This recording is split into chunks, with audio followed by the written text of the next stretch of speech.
અત્યારે તો થોડુંક દૂધની તકલીફ પડતી હતી. અમારા એક વેપારી માણસ છે, વાણિયા આપણે બહુ ગમે, મારા સ્નેહી બધા, હા ખૂબ સ્નેહી મારા. તે મને કે માયાભાઈ મારે ભેંસ લેવી છે, ભલે 2 લાખ રૂપિયા દેવા પડે. તો અમે 1.5 લાખની ભેંસ શેઠ હાટું ગોતી, પણ ભેંસ દોવા દે નહીં, ત્યાં લઈ જાય. અમે રોજ એને ગોળ દઈએ, એ જે ભેંસ લઈ ગયા એને રોજ ગોળ દેતા અમે. તો હવે શેઠને તો ગોળનું મેં કીધું ભાઈ એને ખાણમાં ગોળ આપવો પડે, ગોળની ટેવ પડેલી છે ભેંને, કે કચ્છો વાંધો નહીં માયાભાઈ આપણે ગોળ દેશું. તો હવે એ પાછા ઊંચા માણસો ને તે ઊંચી ક્વોલિટીનો ગોળ લઈ આવ્યા, ઓલો ગાંગડા. હવે એ તગારું ભરીને મૂકે, ભેં દોવા બે તો 7 કિલો તો ગોળ ખાઈ જાય ભેં. ગોળ જેટલાનો થાય ને એનાથી અડધાનું દૂધ થાય. 6 મહિના ચાનો લાવ્યો કે ભાઈ કા ભેંસ રાખો. મેં કીધું પણ તમે કેમ? મને કે માયાભાઈ 7-7 8-8 કિલો ગોળ ખાઈ જાય. અરે ગાંડા ભાઈ 100 ગ્રામ ગોળ નો ખાય, 50 ગ્રામ તો બહુ થઈ ગયો. અરે શું વાત કરો છો? અમે તો ઓલા ગાંગડા કાપીને ટુકડા કરીને તગારો. અરે મેં કીધું ગાંડા ભાઈ હાલો હું તમને શીખવાડું. કારક બુદ્ધિવાળા માણસોને બુદ્ધિ વગેરેના માણસો બુદ્ધિ દેવા જાય છે. જો ભાઈ મારામાં બુદ્ધિ નથી, આ તમને ચોખ્ખું કહું. આ બુદ્ધિનો પ્રોગ્રામ જ નથી, આ દિલનો પ્રોગ્રામ છે. હા હજી એ જોક્સ કહું તમે, એ મને ભાઈ હૈયા સડાવજો, એ મને કહેજો બુદ્ધિ વાળો જો એ કહું તમે. જો પેલા આ ગોળ વાળો પૂરું કરું.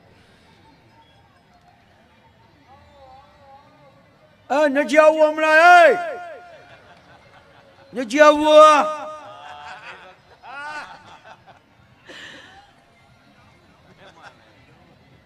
પછી મેં શેઠને કીધું શેઠ હું આવું, આ કયો ગોળ લાવ્યો? હું એ નહીં, રસી આવે ને ગોળની રસી, એમાં થોડુંક પાણી નાખી અને આ તપેલું આ બકડિયું છે ને એમાં એ આમ લીપી નાખો, તડકે મૂકી દો. એ તડકે હુકાઈ ગયું. હવે ભેંસ મોર મૂકો, ભેંસ જીભે કેટલુંક સાટ્યા કરે અને ભેંસ દોઈ લેવાની. ઓહો આવી ખબર જ નહીં માયાભાઈ. મેં કીધું હજી શીખવા, કારણ કે બુદ્ધિ છે ને બુદ્ધિ. અત્યારે તો મેં કીધું ને કોમ્પ્યુટર ને માણસ ચંદ્ર ઉપર જઈ આવ્યો, ક્યાં ગયો હજી નક્કી નથી થયું. કોઈ પરફેક્ટ ફાઇનલ નથી કહેતા કે ચંદ્ર જ છે એમ, કે અહીંયા બોર્ડ નથી માર્યો કે ચંદ્ર આવી ગયો એમ. એ ક્યાં ગયા મારા રામ જાણે. એક તો એમ કહી છે કે પૃથ્વીના એક ભાગ ઉપર જ એ લોકો ગયા છે.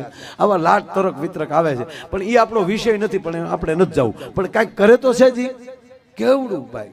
અને એમાં અમુક જે સાહેબ થોડું ઘણું ભણી જાય ને અને હાવ દોઢા સુધરે નહીં તો એક મોટો પ્રોફેસર સાહેબ સાયન્સમાં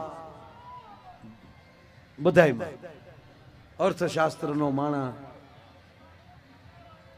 અવડો મોટો પ્રોફેસર, નાસા સાથે સંકળાયેલો માણસ, અને ભગવાનને મેળો ઠપકો દેવાનો, સમાજને મેળો કે શું તમે બધા મેળામાં ટાઈમ બગાડો છો? ઈશ્વર જેવું કઈ છે જ નહીં. માણસ શું ન કરી શકે? માણસ આકાશમાં ઉડી શકે છે, માણસ સબમરીન લઈને દરિયામાં જઈ શકે છે, માણસ શું ન કરી શકે? શું બધા ખોટા ટાઈમ બગાડો છો? ભગવાનને ચૂક મારો દીકરા, મારી હામો છો તું, મેં તને બુદ્ધિ આપી, તને હારી બુદ્ધિ આપું, સમાજનો વિકાસ કર. મરી જતા હતા શાર એકલા ઘૂંટવામાં. શેલ દાદાની 3 વર્ષ ભણ્યા, 8 વર્ષના થયા ત્યારે શાર એકલા શીખ્યા હતા. એને બદલે અત્યારે હાશી ખોટી વાત છે સાહેબ? મેં ઘૂંટેલા છે 2 વર્ષ, ત્યારે શાર એકલા આવડ્યા હતા. એને બદલે અત્યારે 3 વર્ષનું છોકરું મોબાઈલના લોક ખોલી નાખે. કે નથી ખોલતું? ખોલ નાખેલ દેતાની મોબાઈલ હાથમાં, ઓળખી જાય ડોહો.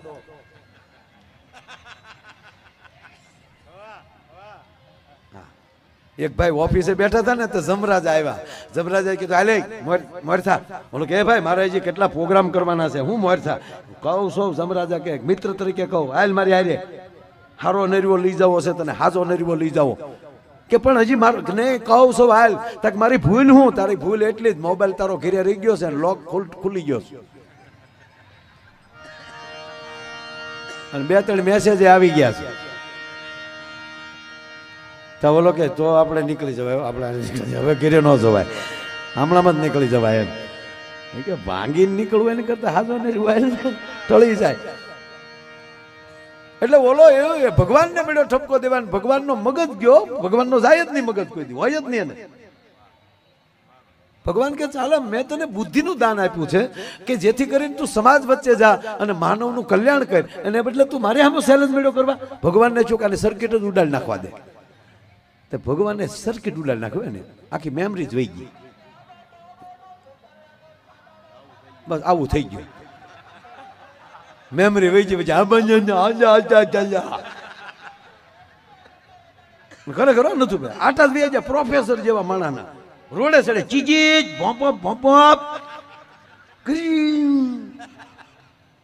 ભગવાનને ચૂક ગયો હવે બરાબર, પણ ભગવાનને એમ છો કે હજી આની પરીક્ષા કરી લઉં. માનવ બનીને ભગવાન ધરતી ઉપર આવ્યા આની પરીક્ષા કરી, આની હામાં મળ્યા. જય સોમનાથ, ચીજી, જય શ્યારામ, પોપ પોપ, જય શ્રી કૃષ્ણ. ભગવાનને ચોકાને ગયું, તારું નામ શું છે? નીચી કબાઈ. ક્યાં ગામનો છો? નીચી કબાઈ કીધું ને. તાર પપ્પાનું નામ? નીચી કબાઈ કીધું ને. તાર દીકરાનું નામ? નીચી કબાઈ. તારા ગામનું નામ? નીચી કબાઈ. તું હું હતો? નીચી કબાઈ. તારી પત્નીનું નામ? ચંપા. ભગવાન કે તારી ભલી થાય, મેમરી ઉડી ગઈ પણ વાયરસ રહી ગયો થોડો. આ તમને કેવલ જોક્સ લાગ્યો ને? હાવ.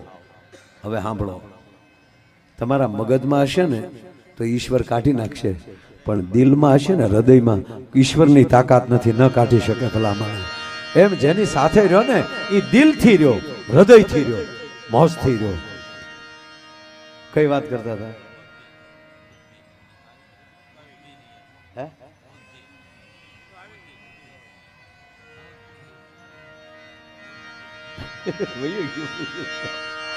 એટલે વાત એ કરતો હતો સાહેબ. મારો કહેવાનો મતલબ એ છે કે જેને હારે રહેવું એ લાગણીથી. આજે મેં કીધું ને કે અમે જે મોજથી જે જીવીએ છીએ એનું કારણ શું છે કે અમારું મગજ જ નથી. આ મગજ હોય તો આ ધંધો કરીએ સાહેબ, આખી રાત તળેલા નાખવાના. ના, વાત જ્યાં મૂકીથી ત્યાં લઈ આવ્યું. ઈશ્વર દરેક વ્યક્તિને કાંઈક ને કાંઈક જવાબદારી સાથે મોકલે છે.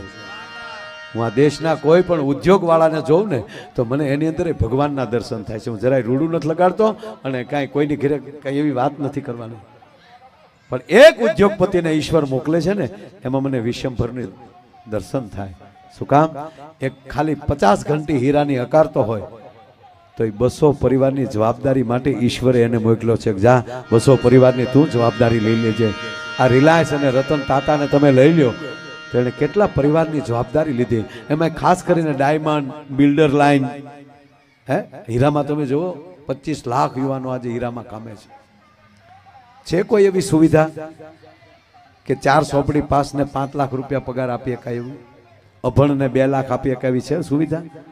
તો સાહેબ એ શેઠિયા કેવલ રડવા નથી આવ્યા, આવા કઈકની જવાબદારી લઈને આવ્યા છે ભલામણ. માયાભાઈનો એક પ્રોગ્રામ થાય તો કેવલ માયાભાઈને આયોજકોએ પેમેન્ટ આપી દીધું લઈને વહી ગયા નહીં.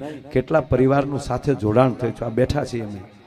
આ સાઉન્ડવાળા તો એની નીચે કેટલા કામ કરે છે, મંડપવાળા એની નીચે કેટલા કામ કરે છે, લાઇટવાળા એની નીચે કેટલા કામ કરે છે. આ સરવાળો મારી લે સાહેબ. આ 2 દેશ ત્યાં બાંધે ને, ક્યાં દેશ બાંધે? પોરો ખાતા નથી. એ યુક્રેન ને રશિયા. રશિયામાં હું પ્રોગ્રામ કરી આવેલો. હકીકત. હા, યુક્રેન નથી ગયો, રશિયામાં ગયો છું. હા, રશિયામાં મેં ગીત ગાયેલા. હકીકત થયેલો તમને કહું. રશિયામાં અમારો પ્રોગ્રામ, એટલે ત્યાંના રશિયનના MLA એના MP એ લોકોને આપણા આયોજકોએ આમંત્રણ આપેલું. એટલે પાછળ ટ્રાન્સલેન્સર વાળાને બાજુમાં પાછળ બેસાડેલા ને ઓલા હેડફોનથી એ સાંભળતા હતા. નગર તમને એમ થાય કે એ ગુજરાતી ડાયરો સાંભળતા હતા. એને સાંભળ્યા છે તો જ ઇન્ટરનેશનલ એકચ્યુઅલ ડેવલપમેન્ટ એવોર્ડ મળ્યો છે ને. અને હમણાં છેલ્લે સોમનાથ દાદાની દયા તો જુઓ, આ ગુજરાતી સાહિત્યકારને પહેલો વહેલો વર્લ્ડ ઓફ ગિનીઝ બુકે. બોલો હવે આમાં મને તો કાંઈ મારા પહેલી વાર ઓલા એવોર્ડનું આવ્યું ને, હકીકત કહું તો ઓલું અંગ્રેજીમાં કાગળિયું આવે તો આપણે તો કાંઈ ધડો કરીએ નહીં અંગ્રેજીના કાગળનું. ઓહો, ફરમાઈશ સરસ છે અને આપણે આંકવાના છે. મારે 4 વાગ્યા પહેલા પૂરો કરવાનો છે નહીં પ્રોગ્રામ. તમારે જેને ઉતાવળ હોય વૈયા જજો ભાઈ. કોઈ નહીં હોય ને તો હું આ દીવો પાછો પેટાવાનો ને એની સામે ગાવાનું ગુરુજી ના ના.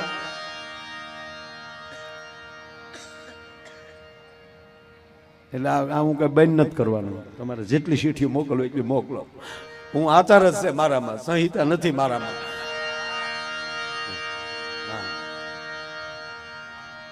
હા અમારો પમદી હતો ભાવનગર પ્રોગ્રામ.